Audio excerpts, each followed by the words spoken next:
do regular tournaments, stream them on Twitch Hmm. and YouTube. Fuck it, Facebook. Yeah. um, and just try and make it something where like it almost like inspires people to try and get better at the game and learn the game. And Hmm.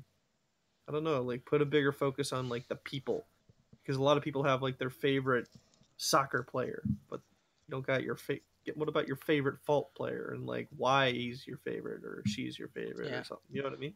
Oh well, that's the thing. I actually watched. I think it was the League of Legends documentary on Netflix, which is currently on Netflix, and I was talking about how some professional gamers now it's a part of the job to be able to be a big name in the media. So being professional on stream, being professional in person, showing up, looking your best, so on and so forth, like you're walking down that red carpet, is a really important job of esports now.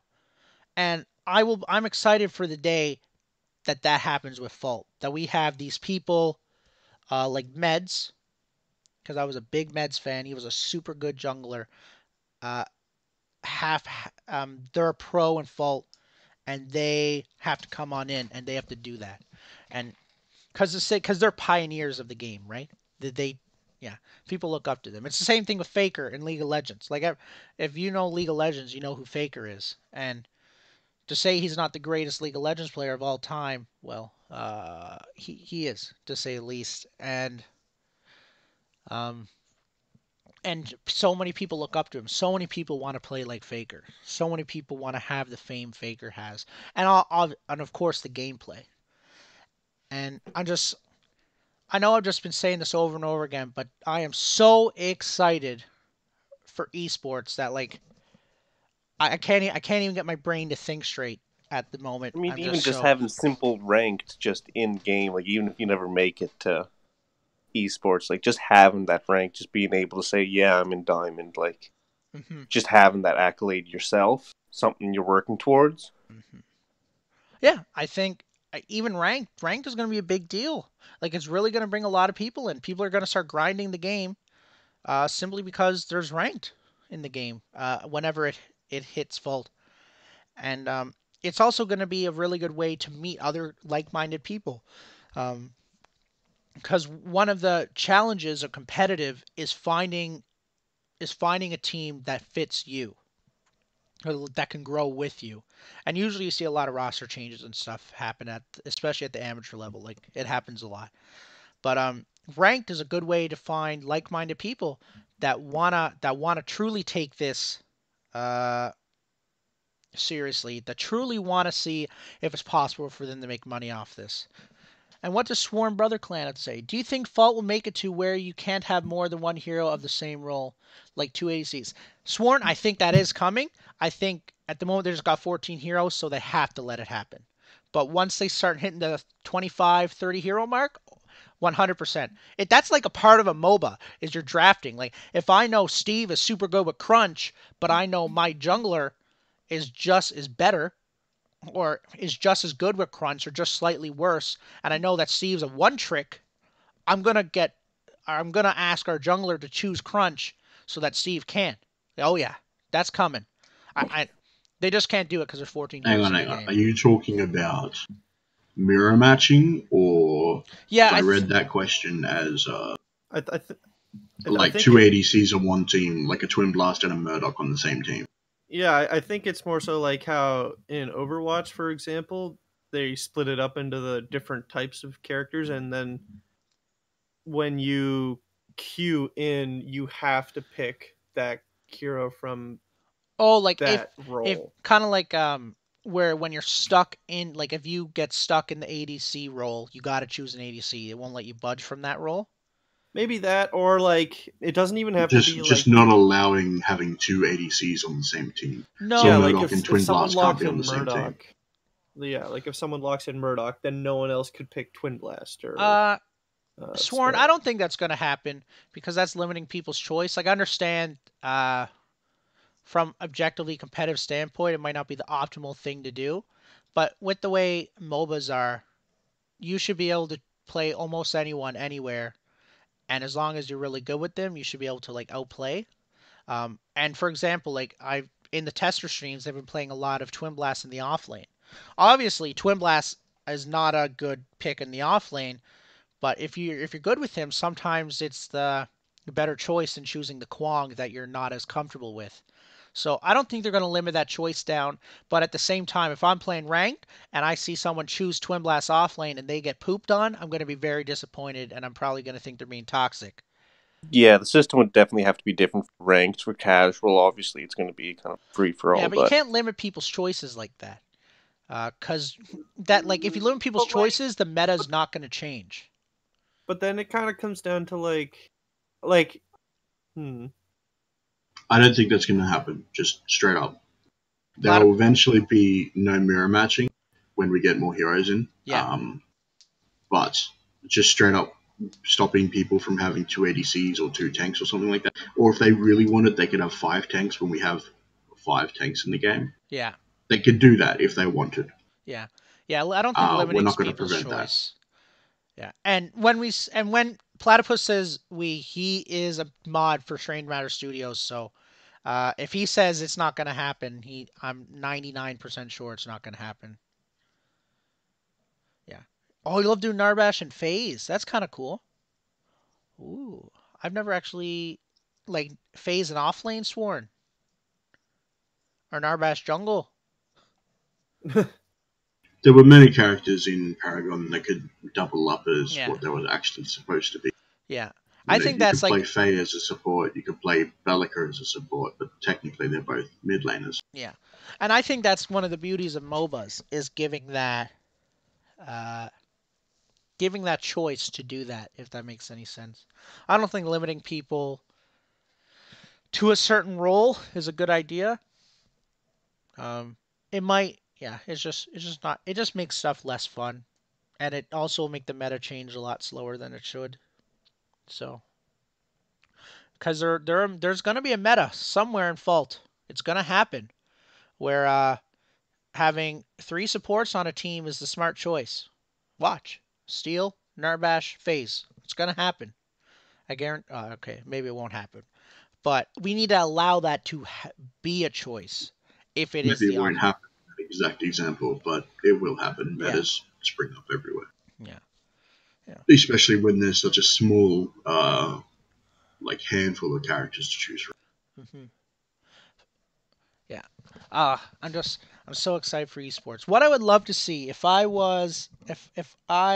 could have the whole world, the stars and the moon, I would love to see Fault on the level that League of Legends is, but with an even bigger prize pool because I think League of Legends is kind of holding out on the prize pool, especially when I think of Dota. Um, like if imagine if there was a $5 million prize pool in the Los Angeles Lakers stadium. It's being streamed exclusively on Twitch or YouTube because they bought the rights to the esports, and there's 500,000 people tuning in. Like that is what I want to see for Fault, and I would love to see it not and the biggest thing I want to see too is I want to see a very good amateur community. And what I mean is I'm from Call of Duty background, and this year they started franchising. So like people paid $25 million to have uh, a pro spot these in the franchising league, and it's a great idea to sustain competitive, but it's really segregated the amateur and pro community an extreme amount to where unless you're literally the next Scump, who is like probably the best player ever, you can argue. Uh, you're probably not going to get on a pro team, and you're not going to get on a pro team right away because be kind of you have to be kind of scouted by the pro teams, but there's not a lot of scouting going on the pro teams because they're not at the level of a professional sports team yet, if that makes any sense. That's the one thing I don't want to see in full. I don't want to see a pro league like that, even though uh, if the game's big enough that it has 2 million players, let's say, weekly, it's probably going to happen because it's like that in League of Legends. League of Legends has 3 different pro leagues. It's like that in Overwatch. It's like that in Call of Duty. But it can make it really hard for the teams that consistently win the amateur event to move on to the Pro League event. Or maybe League of Legends does it differently to make it different. But that's why I really like the Tier 1, Tier 2, and Tier 3 system that Fault had, because from a pro standpoint, you don't want to face a Tier 3 team because it feels like a waste of time. No offense to the Tier 3 team. Um, but if you win a Tier 2 tournament, you want to get that chance to play the pros because that's what you're here for. What do you guys think?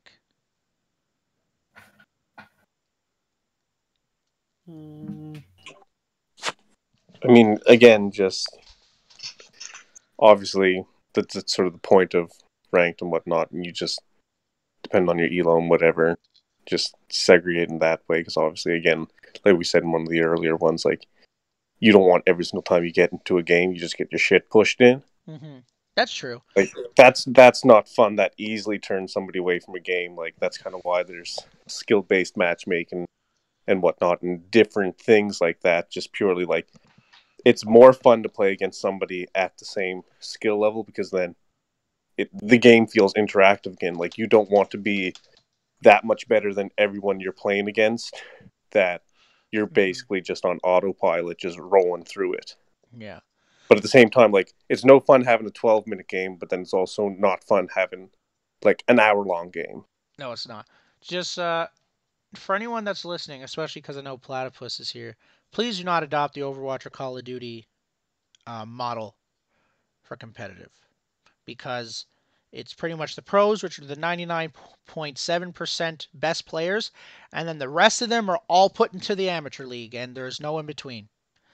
And there's a, you know, so why is someone that's in the 99 percentile facing someone in the 1% percentile, but they're never able to make it higher because there's too much of a gap in between? But we'll see. We'll see what I don't know. happens. Sounds fair to me. You think so? No, that'd be horrid. Oh, okay.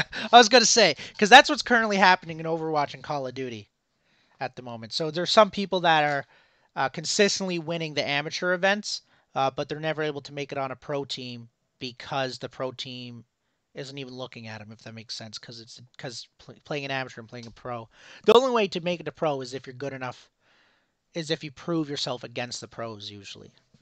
And the Overwatch and Call of Duty model is not allowing that to happen. But what Call of Duty used to do is they used to have 8 teams that would qualify for the championship league, which is the pro league bracket for a tournament, and then they would have a 512 open bracket uh, event or tournament, and the top 4 teams out of that 512 would be allowed to be would be the final 4 spots at the in the championship bracket. So then there'd be 4 amateur teams with 8, and then they would get a chance. And this actually sounds crazy, but there was actual amateur teams that will have won events over the years because of this. And there are people like John, for example, in Parasite. Well, no one really likes Parasite anymore, but he's still good at the game. That the only reason they are a pro, they made it to pro, is because they made it through the open bracket and proved themselves at the pro level. And they would have never, ever had the opportunity to do that if it wasn't for these 4 teams able to challenge. And what is B was saying? That had to do with the player base. Did they? Yeah, I can see a lot. I know for me personally, once I might have played until version 43, but version 44, no way. I was done playing by then. I think the game was taking a dark turn. And then what was it? 2 months later, they announced that Paragon was dying, or it was going. They were letting it fall. So that happened. What do you think about what if we thought outside of the box and said there was a way to, what am I trying to say? If there was, do you think there should be some kind of way to like train people for competitive? Like obviously playing is the most important way, but should there be like a kind of like a training league in a sense, or like an academy team Because some pro teams have academy teams, for example. So they got. That would probably be up to the teams. You think that would be up to the teams? I would say so. Yeah, because I think League of Legends does that too, but I'm not entirely sure. So for everyone that just joined in, as we were saying, it was a Stranger Moose exclusive on the last stream.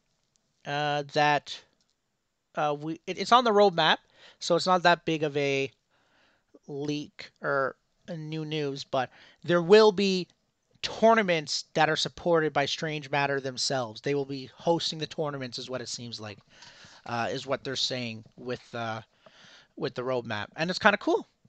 And I'm very excited because if you're trying to be a competitive player, this game is getting there. There's LOL School you can join. Oh yeah, you can go to university. You can get like sponsorships to be in League of Legends now, can't you? Paragon did have a school. As you said earlier, this is a real thing.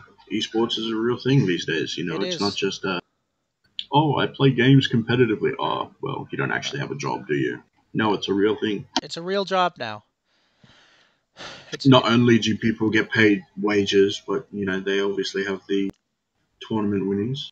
Yeah, and but that still comes down to the individual teams for like the contracts and stuff like that. Yeah. Depends who wants to sponsor them, different brand deals, all that stuff, which we would absolutely love and want to have in Fault. Oh, 100%. Well, it's going to be a little while before we get to that stage, yeah, but the goal is to get there. You will. I mean, I always like, because I know in a lot of when I talk to some of the testers, a lot of them would compare Fault to Smite, and I personally think Fault has literally zero chance at this rate, as long as it keeps progressing the way it is, of losing to Smite.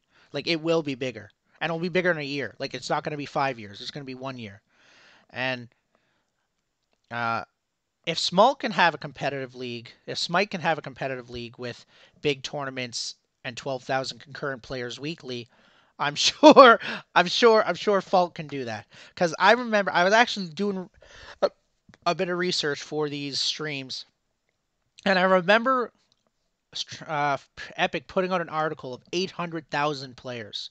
Now, we should also mention 500,000 of them were on console, but there was 800,000 concurrent players for like 2 weeks in a row with Epic Games and Paragon once upon a time.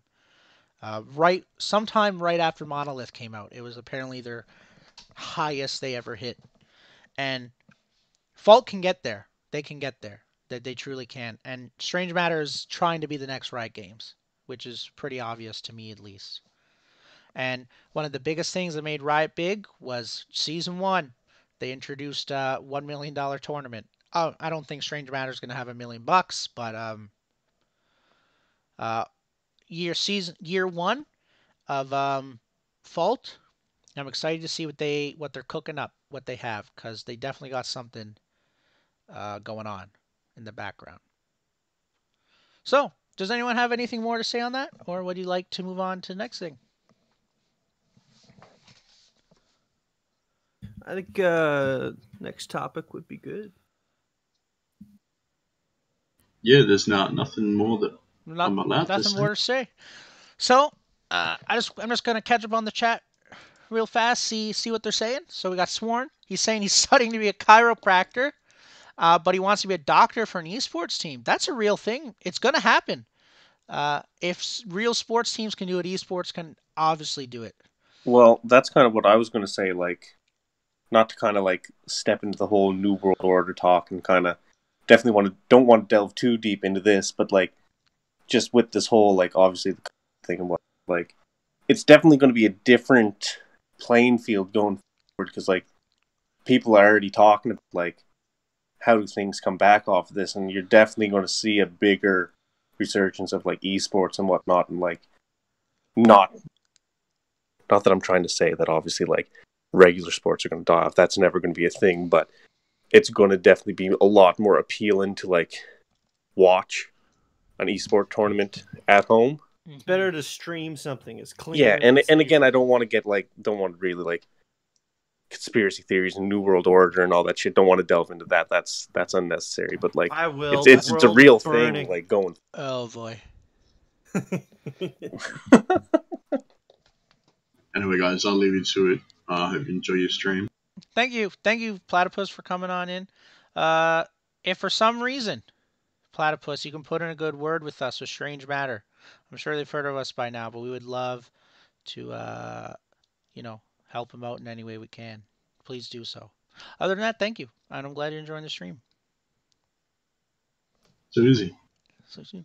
I will continue to be around and watching. Awesome.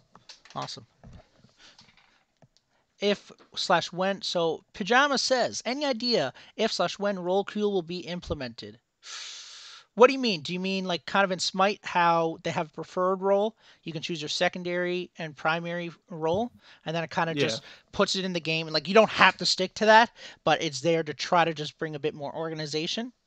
Is that what you mean, Pajamas? If that's what you mean, I think judging by what Platypus just said, that it doesn't really sound like that's ever going to be a thing. Yeah, it's not a thing in League of Legends and casual at all. No, you can choose what role you would like. So I think it should be. Yeah. Some extent. I think no like League, so where you choose like your icon of what you would prefer to play once you get to the draft screen kind of thing. That was in Fault, the Alpha 3 weekend actually. There was like these little icons they could choose, support, jungle, mid, solo, and you put that so you could, try to stay a bit more organized and make sure you don't have 3 supports on the same team kind of thing. Yeah, there was that. Do they plan on making it so that you have to stick to a certain role, or they're saying you are mid? I don't think so, because just because the game dictates that you're going to play mid this game doesn't mean you're going to. Like you could still choose Narbash and go mid if you want to. You know what I mean? Or you can still go solo lane if you want. Like nothing's really stopping you once you get in the game. But yeah, I think there's going to be some kind of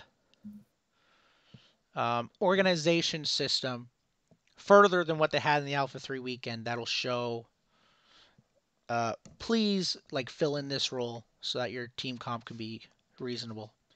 But they're not gonna limit anyone or restrain anyone to a certain pool of characters or anything like that. That's not gonna happen. That was confirmed like 20 minutes ago actually. That is not happening. So the last point we got there, we got of Act 3 is nostalgia. So what do I mean by this? All we want to do is sit here. We want to watch some videos. We want to talk about Paragon, and we as a community and for everyone watching, we wanted to just hit the nostalgia train and why, and get you a bit more excited about Fault. So we got a few videos and we got a few things we're just going to talk about as we go. So should we start with the video or should we just start talking? Yeah, let's hit up those videos. Let's hit up those videos. Okay, we'll start with this one.